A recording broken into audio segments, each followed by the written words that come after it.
Good morning, everyone.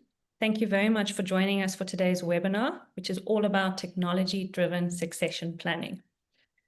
So I'm going to give our attendees a few minutes to join, but I'd like to thank everyone for taking the time out to spend the next hour with us. We have a fantastic panel of speakers today who will be taking us through some of their succession planning journey and the lessons that they've learned along the way. So while we're waiting for our attendees to join, please feel free to say where you are dialing in from in the chat section. And if you are new to Zoom, you will see that there's a chat and a Q&A button either at the bottom of your screen or the side of your screen. So please feel free to engage in the chat and ask whatever questions come to mind. We will be giving away Take-A-Lot vouchers for the best comment and the best question. So we really do encourage you to share as much as possible. We will try to get to as many audience questions as we can during the live webinar session. And we will also reach out to all attendees who have asked questions afterwards individually to make sure that we answer your questions. I see a lot of people messaging in the chat. Good morning, calling in from Bloem, from Pretoria, from Cape Town. So it's very nice to have you online today. One more piece of housekeeping before we get going, and that is that the slides and the recording will be shared to all attendees after the session. So I'd like to take a moment to introduce myself and introduce our panel of experts today. My name is Caitlin Quibell. I head up the product division at Lumenii. And that means that I have the privilege of working with our clients to come up with innovative solutions to their talent management challenges. And many of these center around succession planning. So I work with organizations of various different sizes, looking at things like how do we solve our talent challenges, how do we solve for succession, how do we build a talent pipeline, and all of those types of things. And I'm also one of the psychologists on the team. I'd like to also introduce Ashley and Diabo this morning, who will be sharing some of their expertise and insights with us, starting with Ashley Button, who is a seasoned HR professional with over 33 years of experience in the field, of which 26 years have been in the leadership space. Ashley currently heads up the HR division at the Western Cape Blood Service with a special focus on talent management and spearheading HR strategy in that space. How are you today, Ashley? I'm nervous. I've never been called an expert before, so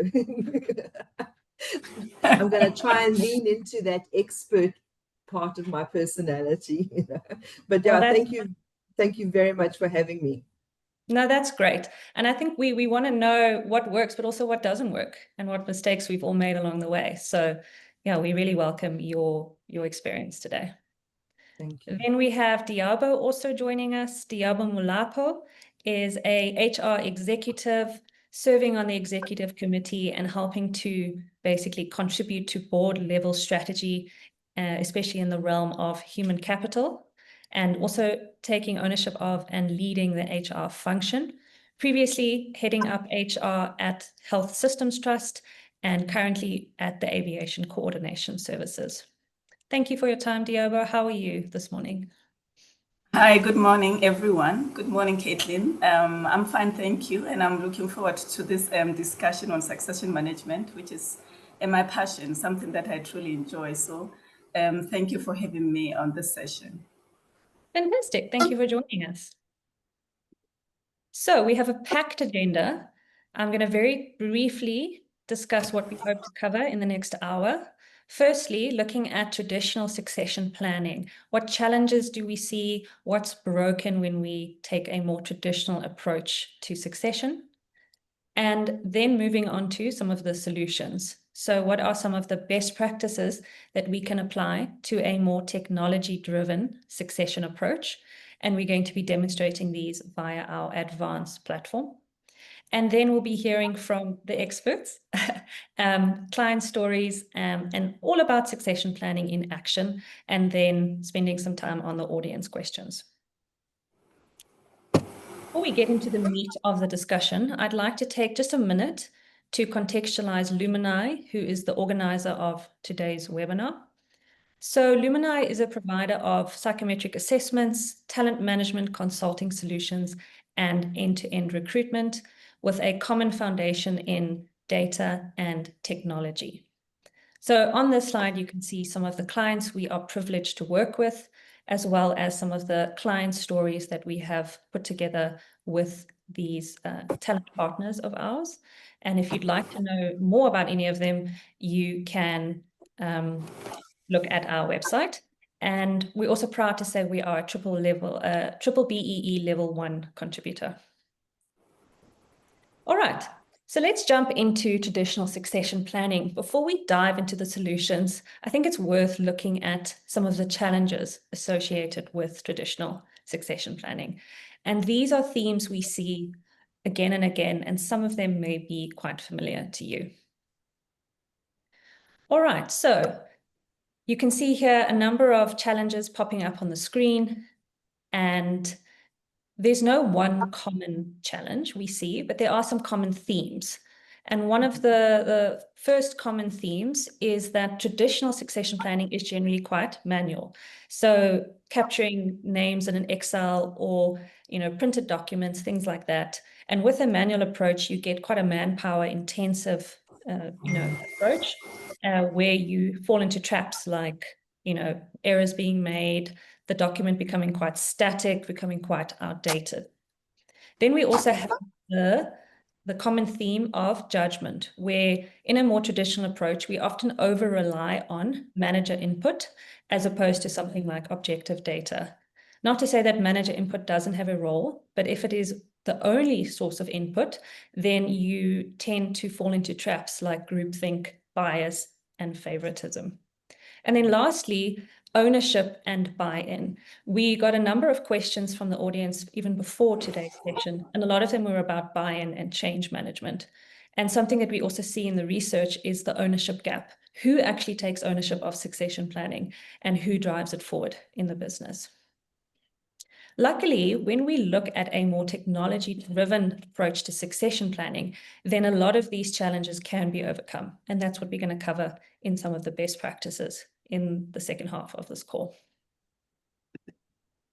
I'd like to hear from our audience now in terms of your context, what your biggest succession challenge is at the moment. And I'm going to share a poll up on the screen. And I'm going to give everyone a minute or two to respond. So yeah, I'd love to hear from you. Have you started succession planning? And if you have, what is the biggest barrier that you're seeing in your context? I'm seeing a lot of people responding at the moment, and it's a tie at the moment between the difficulty turning plans into action and the fact that there is no formal process in place, which makes a lot of sense. All right, I'm going to keep it open for another few seconds and see what other responses come through.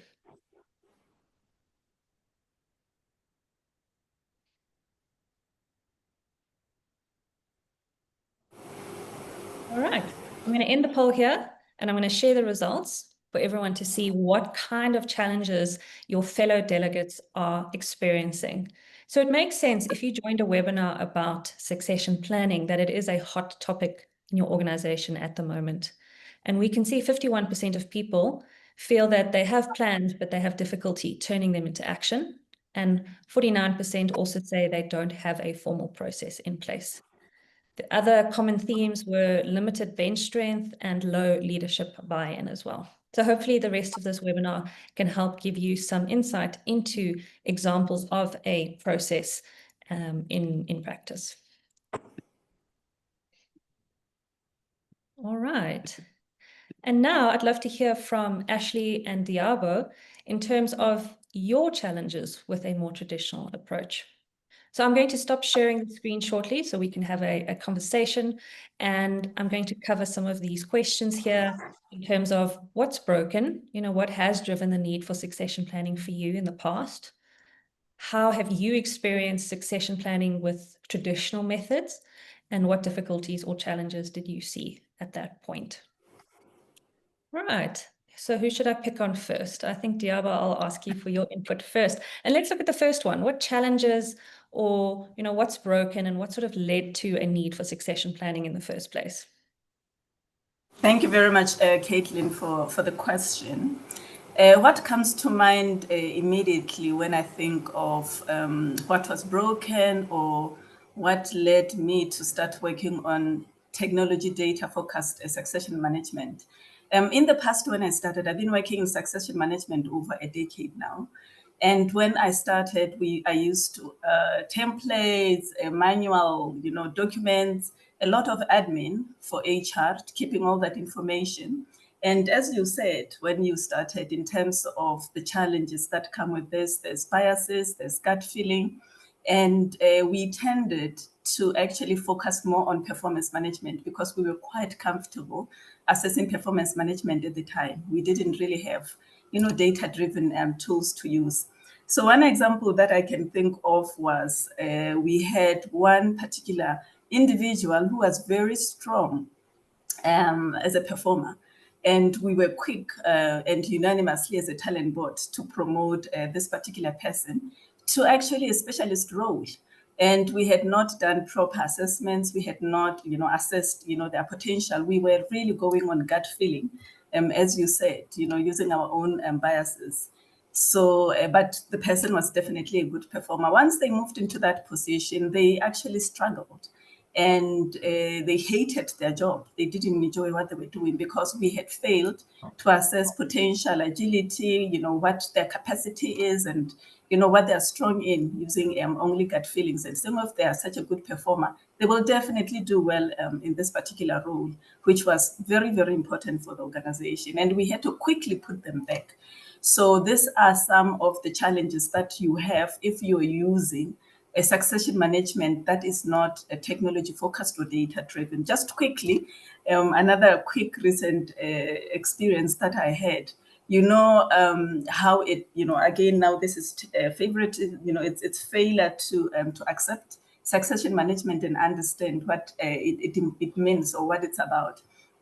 I recently had to go through the recruitment of a CEO. And this is something that with succession management, you can actually have a very, very easy and smooth transition if you have put your plan in place timeously. So, now the CEO is about to go on retirement, and suddenly we realize that we do not have readily available talent internally that are prepared and ready. So we had to go to the market, advertise, it can take up to a year to find a proper CEO position or, candidate. And 2 candidates later that we offered who declined us, terrible for the employer branding, so waste of time. Well, it wasn't a waste of time, but it consumed a lot of time for the board, which were participating in the succession management. And it was a pure struggle to eventually find a proper candidate. And that was a big learning for the board, which immediately actually put a succession plan in place for the CEO because they didn't want to go through the experience. So these are just perhaps 2 examples of my experience when you do not have a leadership pipeline. So this is not just talk. It's really important that as HR, we are ready and we are building future leaders. So I think talking to what's broken and challenges that you have without technology-driven succession management. So that has propelled me as I move forward to continue to work on succession management. I've had very good successes with it, where there was a leadership pipeline that we used very successfully. When a GM left, immediately you're able to put the CFO in, and immediately below the CFO, you already have somebody ready. So I've got very good successes, but I've also had painful experiences. Thank you. Thank you very much, Diabo. I think that's a lot of insight there that you've shared. And I also hear what you're saying about the Peter Principle, right? The Peter Principle is if you promote someone purely based on current performance, you can promote them to a point of failure. And it sounds like that is the scenario that you experienced. Absolutely. Ashley, I'd like to hear from you next. What drove the need for succession planning when in your past experience?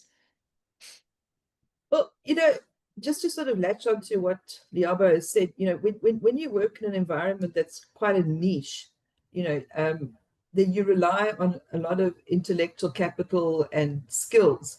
And it's a question of taking those skills and developing them further so that you are ready when somebody steps out. And quite interesting, where I am now at the blood service, we have people that start work here when they are 18 and then they retire at 65. And it's because it's a niche environment. So for me, it was more about identifying the talent within that pool to make sure that we are ready. Because having seen the sort of, I've seen in action, not necessarily the Peter principle, but, oh, this person's been here the longest, so they deserve this role. And I think that's a very dangerous game to be playing. It's not, promotions are not long service awards. Promotions should be based on who's going to be the best fit. So for me, that's really what's driving it at this point, is to make sure that we are kind of future-proofing the service so that when people do go, we're ready. It's not going to be a big upset, I definitely hear what you're saying about institutional knowledge as, definitely as a main driver. And a lot of the time when we see organizations engage in succession planning, they almost do it for the employee's benefit. And of course, the employee's benefit is part of it, but it also needs to be to the organization's benefit.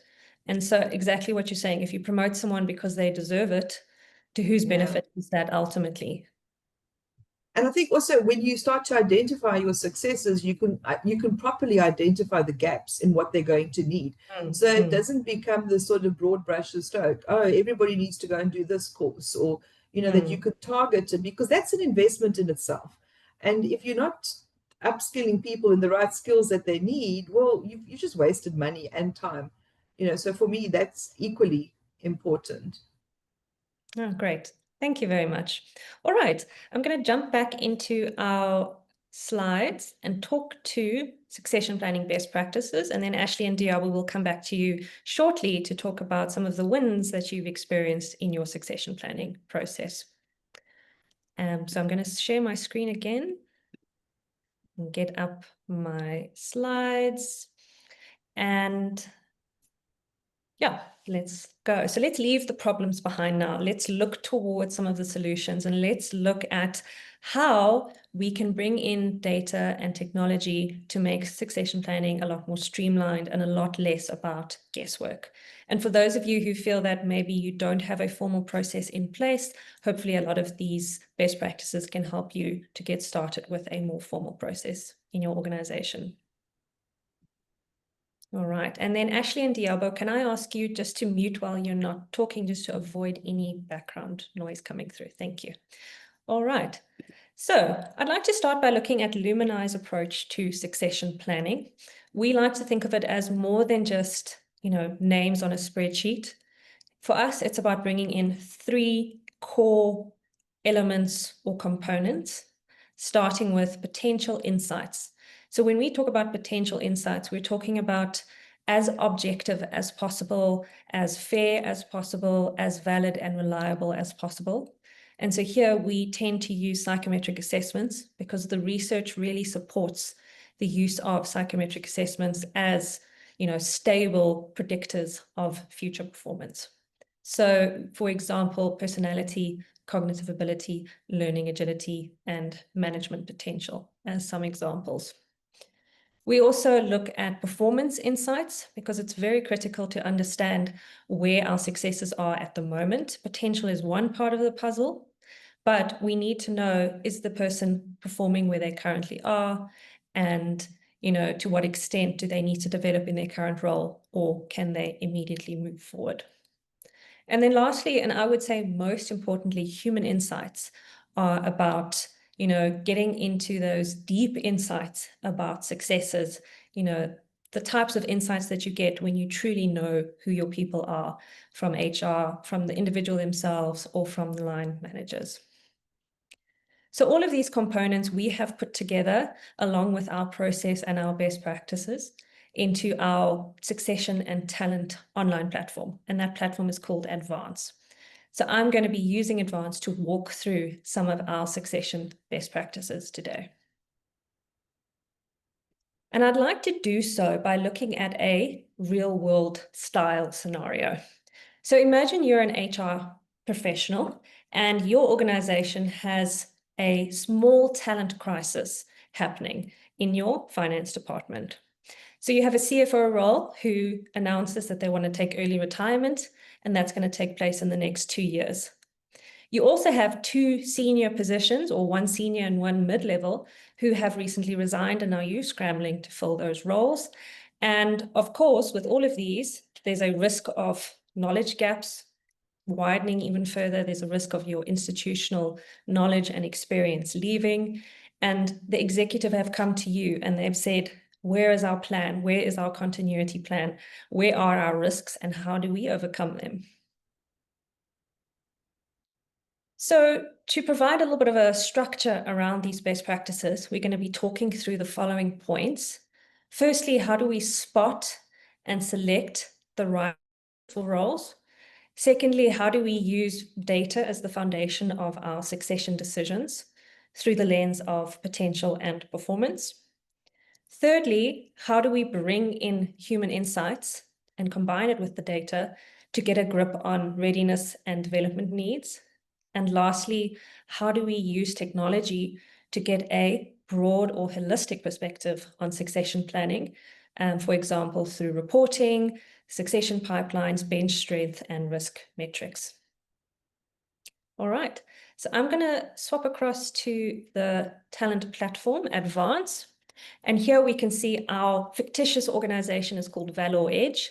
And in this example, we've already populated the platform with some made-up successes and some made-up succession roles.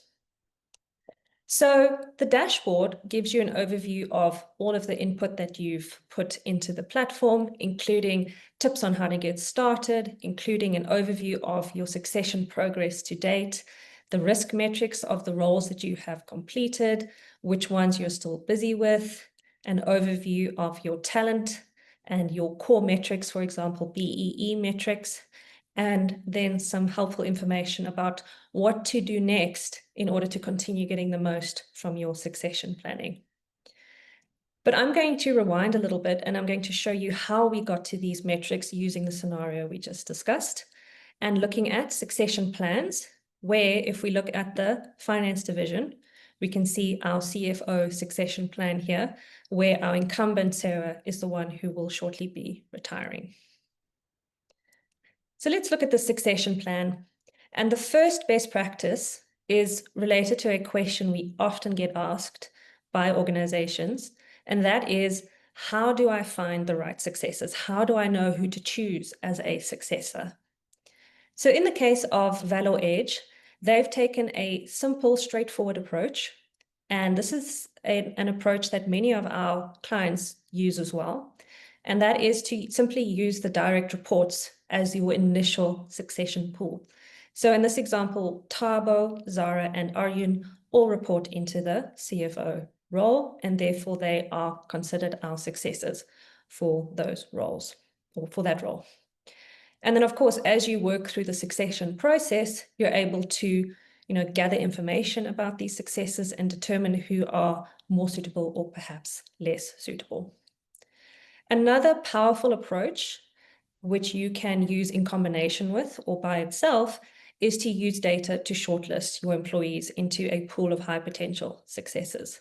So in that scenario, you would assess a broader pool of employees, and then you would use benchmarks to be able to determine how well they fit your future roles and who you can shortlist for which roles. And we do have a tool in Advance to help you do this quickly and easily if it's your preferred approach. So the next best practice, and it's one we spoke to earlier, is to bring in potential data. So I spoke to the Peter principle earlier, and Diaba also spoke to it in her example. But just to recap on that, we need to bring in potential when we're looking at someone's future prospects. We can't only look at performance because there are a lot of risks with that. And we see it very often with organizations who promote technical specialists into management roles. They may be excellent specialists. They may shoot out the lights when it comes to current performance, but do they have the leadership potential for the next level? So when we talk about potential, we're not necessarily talking about quite a common practice we see in succession, where a manager will plot potential based on their sort of gut instinct or their feelings. But we're saying, that's kind of a manager rating, the same way performance can be a manager rating. So let's look at a more objective method of determining potential. For example, psychometric assessments. And here you can see some examples of psychometric data. Then a related best practice is performance. Try and use multiple methods or multiple sources of performance data if you can, because we know that performance data can have limitations and can be a little bit more subjective.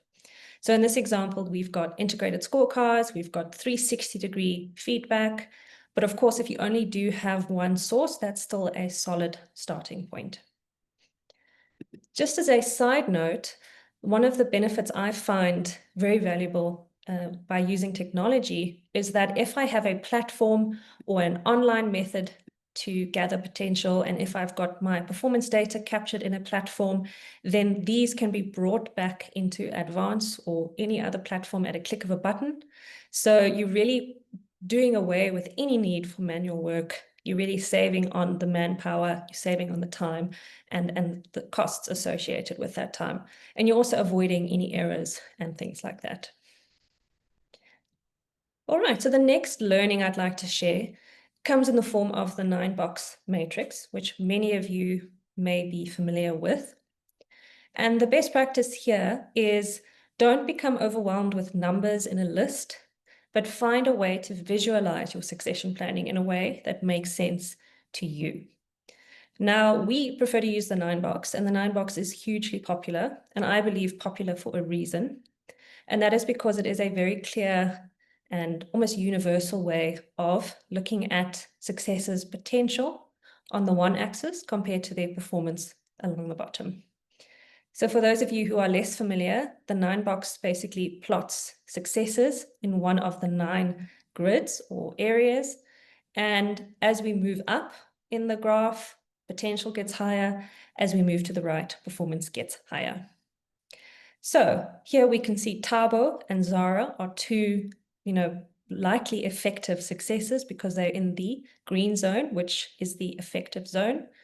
And you can also see next to them, there is an icon representing their readiness level for the CFO role. So I'd like to now take a step back and show you how we get to readiness level. And the way that we do that is by bringing in the human perspectives and the detailed, more qualitative insights. So let's look at Tabo as our example, where in a process we call the talent review, our first step is to bring in the data. As we mentioned earlier, the data is the foundation of the succession process, right? So it's important to look at, but it's not the only element that we look at. That then gets built upon by the human insights from HR or from the line manager or from the successor. For example, in the talent review process, we would look at things like scarcity, we would look at time at risk, we would look at career aspirations and a number of other areas, which are, of course, customizable if your organization has a talent mapping or review process already in place. So we look at observed strengths and development areas as another example. And then at the end of this process, this is where succession decisions are made. So here we would look at things like what is Tabo's primary recommended future role and what alternative career paths could he, be considered for or consider himself.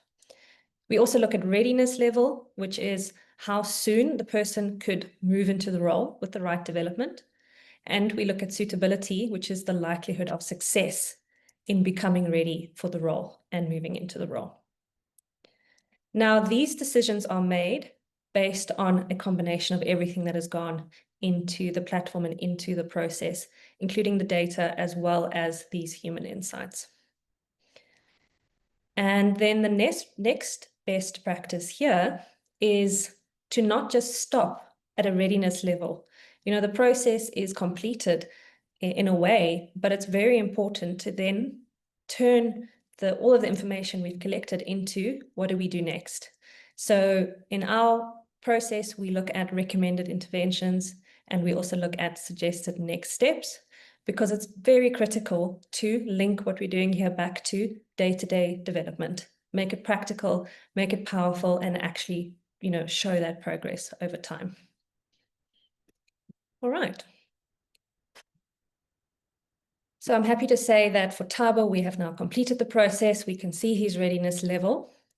Now let's zoom back and let's have a quick glance at how the CFO role stacks up to our broader succession process.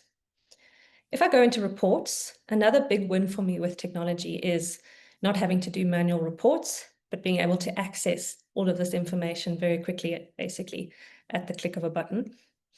And the first thing we can see is an organizational level overview, where we have insight into the risks. These risks are basically a combination of all the inputs, like the incumbent, their retirement status, the size of the pool. So it's a very detailed formula, which derives or creates a risk metric.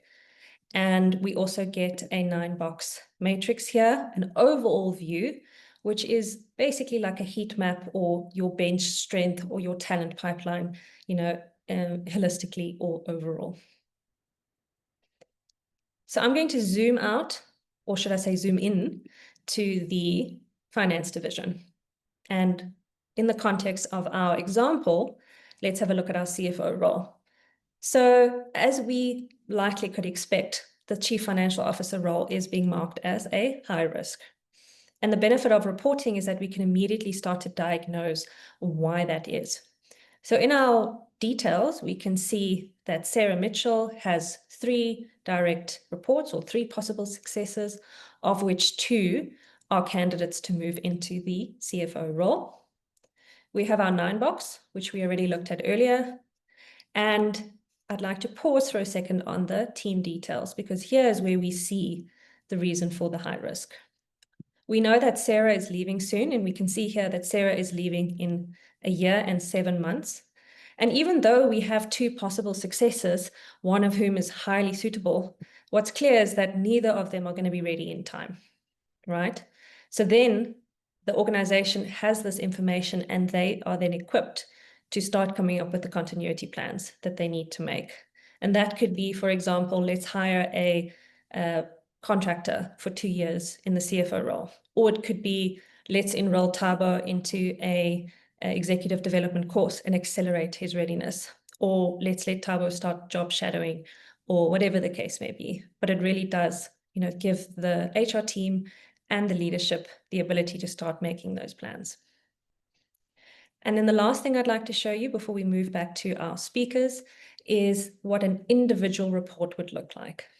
So, as I mentioned earlier, it's very important to not get stuck at the planning phase and not move the information past succession planning and into your other processes. So it's very important to link the outcomes back into performance management or learning and development programs. And this insight really gives you, the summary information to do so. All right, so I'd like to leave you with a wrap-up of what we've just discussed, all of the best practices. And there are 5 quick takeaways that I'm going to run through quite quickly. The first one is base your succession planning, if you can, on objective metrics. Make sure that they are supported in the research, because this really helps to make the process valid and efficient.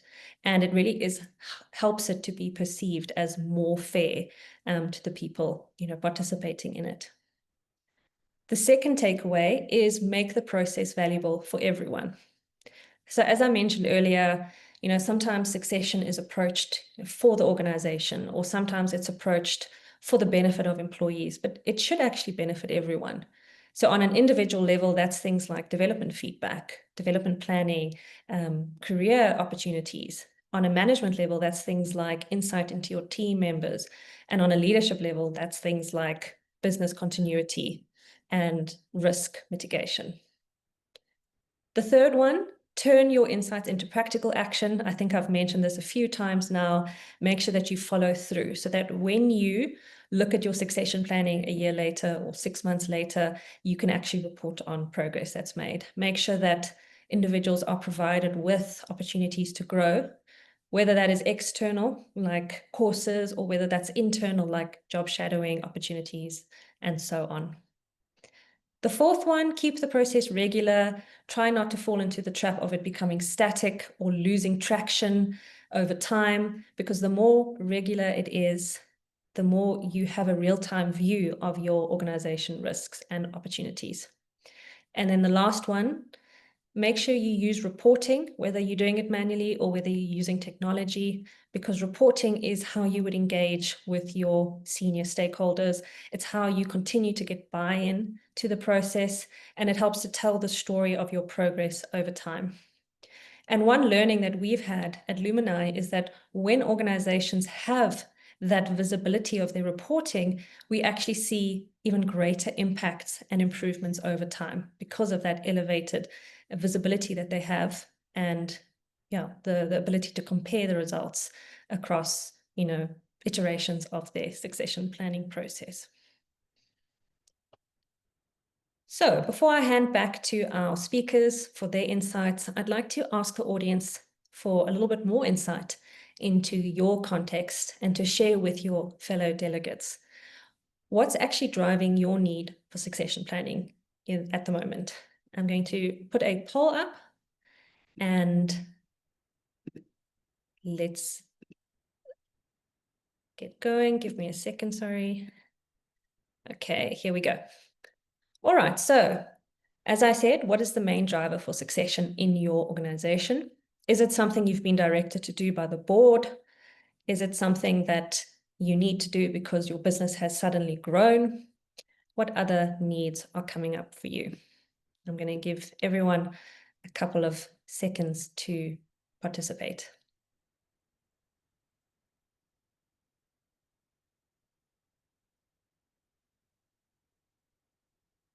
What's interesting is the most popular response is the need to build pipeline. And I think that makes a lot of sense. Organizations are seeing a very big need to make sure that they have a pipeline across their leadership levels and needing to understand their bench strength.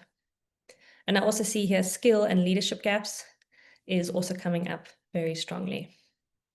So thank you very much for your responses. I'm going to end the poll and share the results, and let everyone get an overview of the information that we see in the poll. So what we will do when we send out the webinar slides is we'll include the results of the polls, so everyone can also have that insight for themselves and to share in their organizations. Great. All right, so Ashley Diabo, I'd like to now hear from you. I feel like I've been speaking enough. I'm going to let the real experts speak. And I'm going to stop sharing my screen shortly. And now is the opportunity to talk about solutions, execution, change management, the lessons you've learned, more mistakes you've made. Everything is welcome. And the types of questions we're going to be covering are, how did you get started with a more data-driven approach? How did you drive buy-in? Are you there yet? Is it an ongoing thing? What value have you seen? What surprising learnings have you seen? And what's next? And then from here, we're also going to go straight into the audience questions. All right, so Ashley, I'd like to ask for your insights first. And maybe you could start by talking to, how you got started using a data-driven approach and how you tackled the issue of buy-in. Yeah, so I was very, very lucky because up until we started working with you, there wasn't really much of a succession planning process. So I'm fortunate enough to have come in with previous experience elsewhere and seen how manual systems were problematic and be able to say to our leadership, no, that's not the solution. And then being able to spend some time looking around and then finding this solution and thinking, well, this is what's going to work for us, given the level of reporting, because for me, the reporting just brings along additional transparency and it takes away that element of, because there's a lot of perceived bias when you get down to these things. And then in terms of buy-in, again, I'm very lucky. This has been driven by the executive. I work very closely with the executive.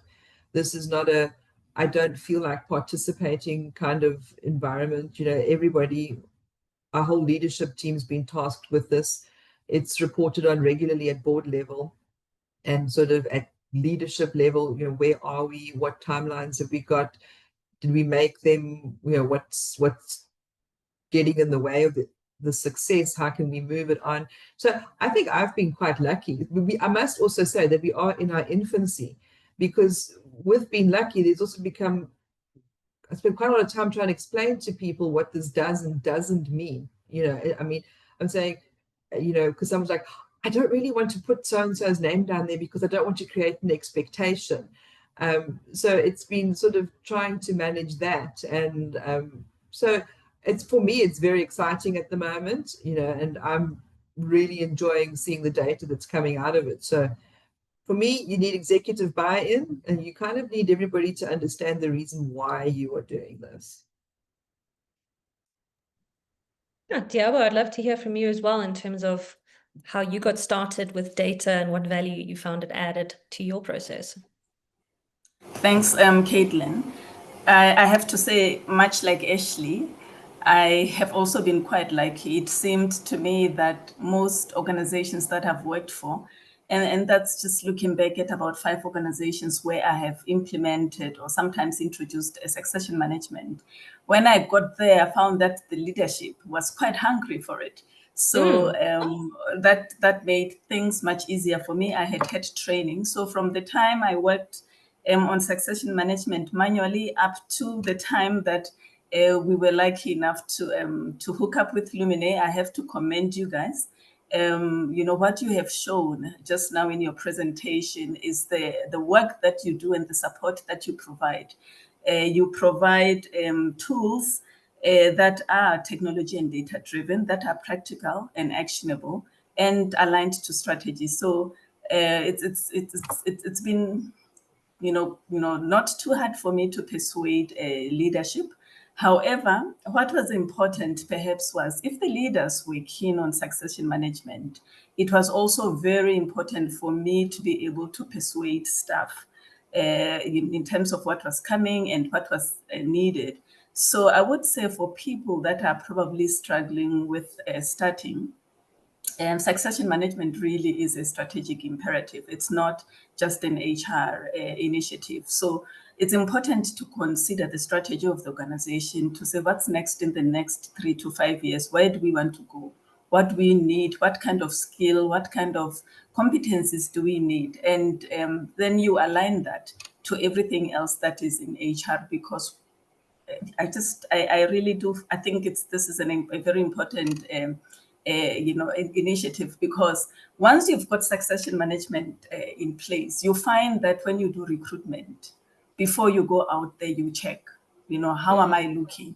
Do I have a candidate internally? Like I said, in one organization where I worked, when a general manager left, immediately we were able to look internally at our candidates to say who was ready. When we looked at the readiness levels, who did we say was potentially ready in the next year or 2?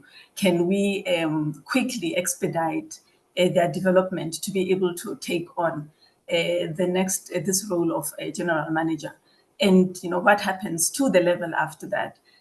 Training. When you're doing your training, whether you're doing your triple BEE, employment equity, succession management fits into all of that compliance, as we move forward. So retention, remuneration, who am I retaining, who am I keeping, and how am I doing that? So it works and it fits into all aspects of HR. But at the same time, you find that the leaders get excited about it, because they know that it's actually preparing, for the pipeline, as we said. Because, what I've learned in any organization that I've worked for is that good and strong leaders make themselves replaceable. They understand that it's, they have to leave a lasting legacy. So true leadership impact is going to be proven when you have left. What's going to happen then? Will things fall apart? Or have you left a legacy there where people can continue without you? So So it's first one, it's good to work with an organization as yourselves. The tools that you provide, like I said, practical, actionable. So a good starting place for somebody who hasn't done succession management. Lumenii will give you good guidance. But over and above that, yes, I totally agree with Ashley. It's imperative, it's important to have leadership buy-in as well as staff. Staff, you do change management, talk to them, communicate. And I found that once we did that, some people were really excited because not everybody is excited by money. Some people were excited that the organization is taking an interest in their growth, in their career growth. So you find that it's one area that actually gets employees engaged and motivates them, because then they know that for an organization such as the one that Ashley is with, where, as she says, people start at 18 and leave later, you see that the organization is taking interest in your growth. So I think it's a very important discussion and conversation. Thank you very much. Something that came to my mind when you were speaking, Diabo, was the fact that follow-through is important to further that buy-in from people, right? When we see organizations starting with succession planning, it can be a bit overwhelming for people. What does this mean? What are these tests that I'm now taking? But when we see things coming out of it, like development feedback, retention strategies, development opportunities, career opportunities, and as well on the leadership level, things like reporting and feedback, then that excitement continues to grow, and we really do see it becoming further embedded year on year. All right, so in the interest of time, I'd love to jump into some of the audience questions. And Diabo, I'm going to start with you again. And we had a number of questions from the audience before the session and during the live session in terms of where do we start, right? So one person said, where do we begin to introduce succession planning? And another asked, how do we start to build a leadership pipeline? Could you comment on that in your experience? Yes, absolutely. As we have all said, sometimes you don't necessarily need a sophisticated tool to get started. For me, my experience has been assess where the organization is going. What are the needs of the organization? Because if you are able to align succession management practices with organizational strategy, it's much easier to get buy-in from leadership, especially if you don't have that. So you assess that, where am I, how am I looking? And once you've done that, look at what kind of data that you already have. What do you need?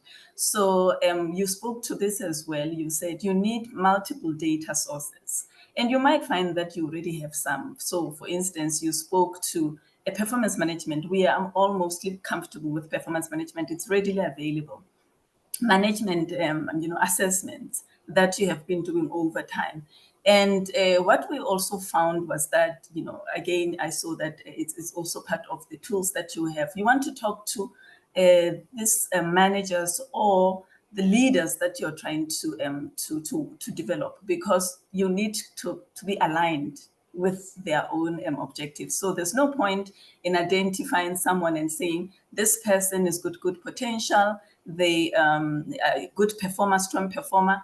I plan to actually make them the next chief, marketing officer, when actually that's not what they want to do with their own career. So it's also, so you get as much data that you can and put that together, and then decide whether there's any other additional information that you need, and you work with that. So I would say that's where you start.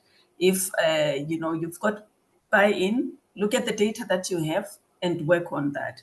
And because even if you're going to use a system, we all know that we always say, what you put into the system is what you're going to get out. So that you can't say you're going to now identify or find a system if you are not clear about your own roadmap and where you're going and what you want to achieve.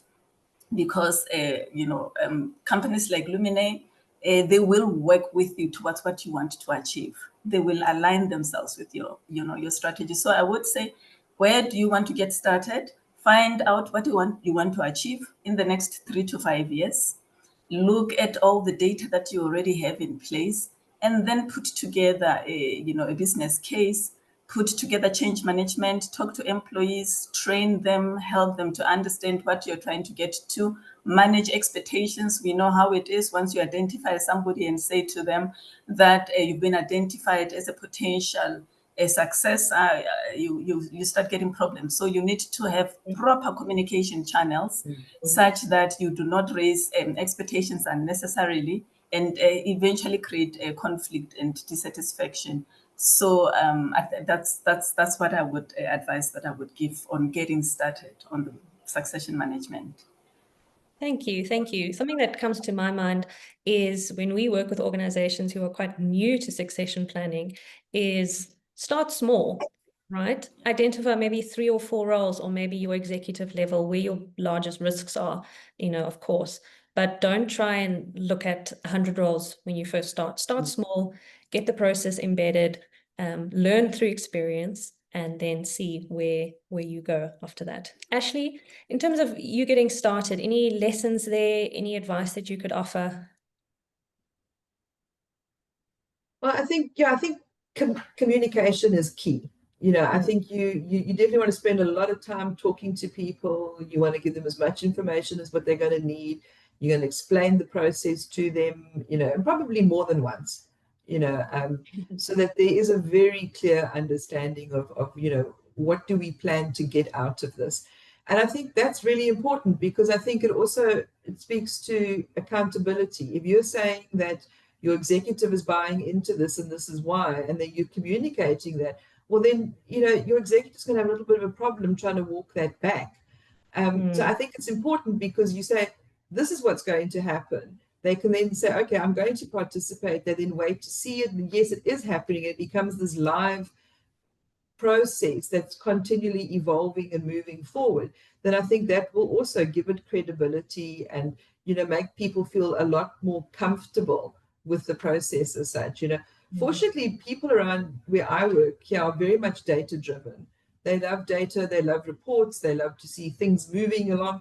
So for us, this was an easy sell, and also the fact that it was so easy to actually use. Listen, you're going to write this test, it's going to take you 30 minutes max, and this is what comes out of it on the other side, and then you get to spend some time with someone who's going to talk you through it. And we had a surprising number of people that were like super excited, and then a lot of people were like, well, I'm actually going to retire in like 10 years. Why would I want to do this? And then the conversation then turns, and you say, well, don't you want to know where what you need to work on? Don't you want to know what the people around you think?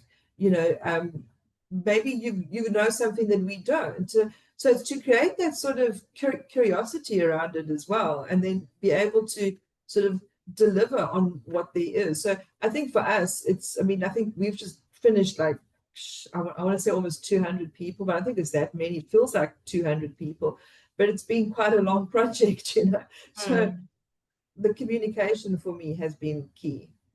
Oh, great. Thank you. Thank you very much, Ashley. So a related question that we get a lot in practice, and we're also getting now from the audience, from Nonhlanhla, is it wise to let potential successors know that they are identified as such?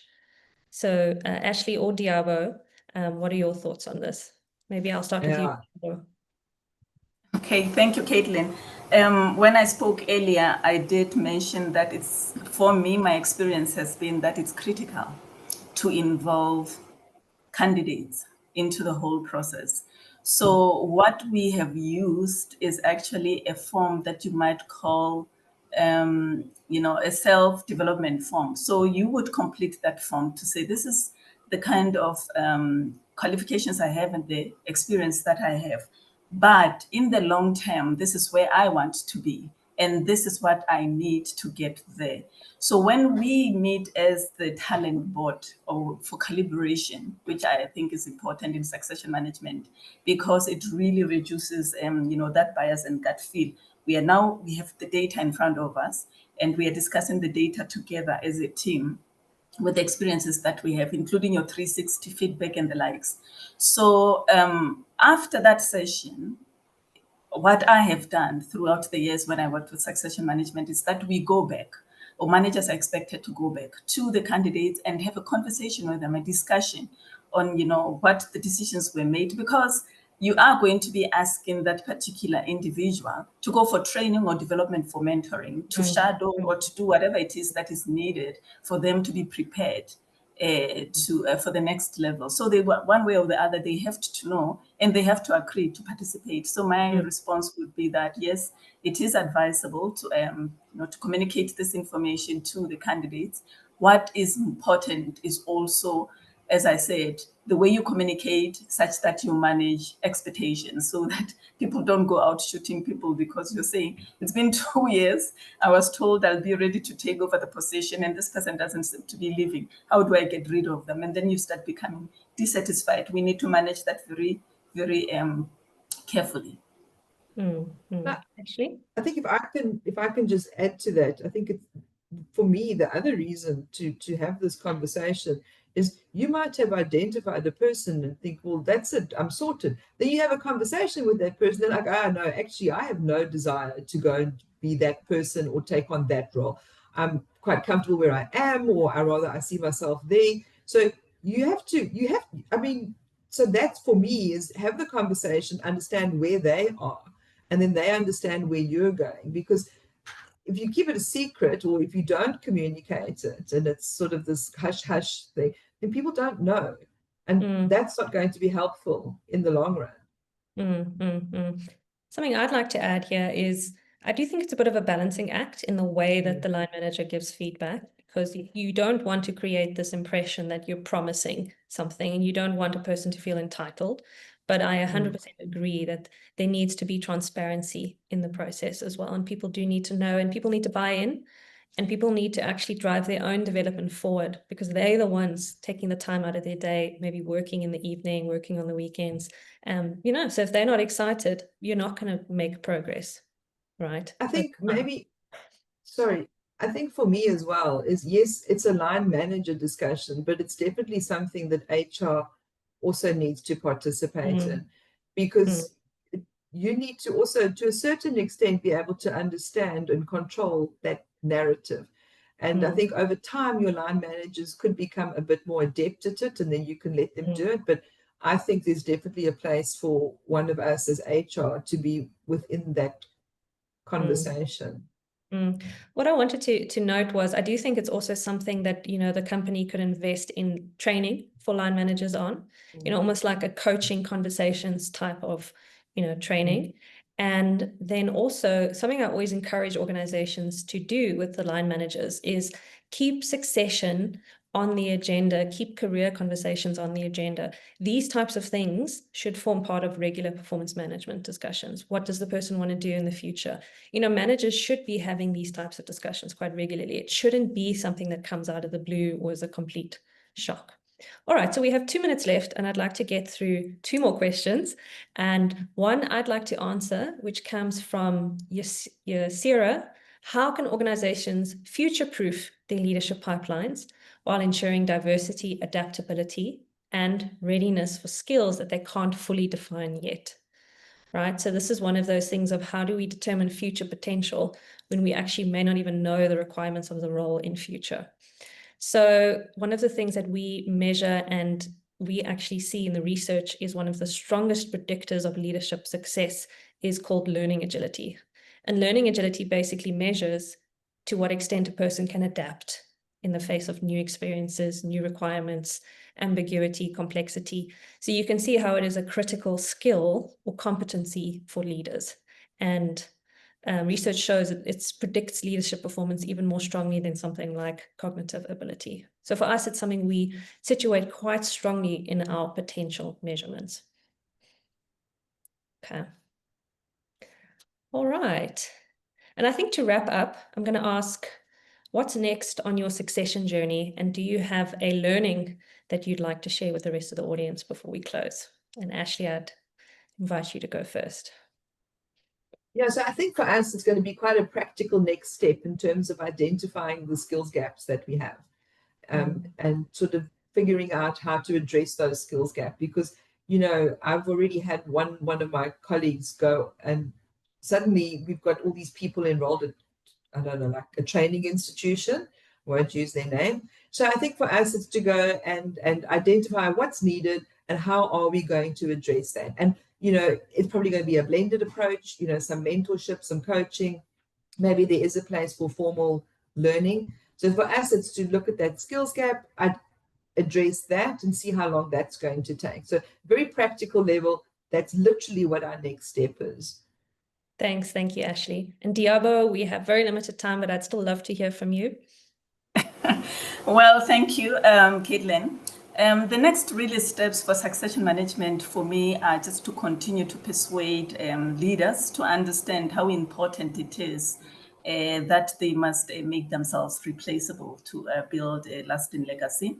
And I think one of the challenges that came up in one of the questions that you were asking was that sometimes it's difficult to put action plans in place. And I think that's just another area that we're working on to make sure that once we have identified the leadership pipeline, we've put actions in place, that we continue to implement on those actions and to make sure that it happens. So I think reporting it normally supports that or enables that. So maybe the next, continue working with leadership and improving succession plans. Great. Thanks. Thank you very much, Ashley, Diabo, for taking your time. Thank you very much to our delegates for attending and participating. We had so many questions, we didn't get through many, so we will reach out to you with a response and send out the recording and the slides. Have a lovely afternoon and a week further. Bye-bye. Yes, bye-bye. Thank you very much.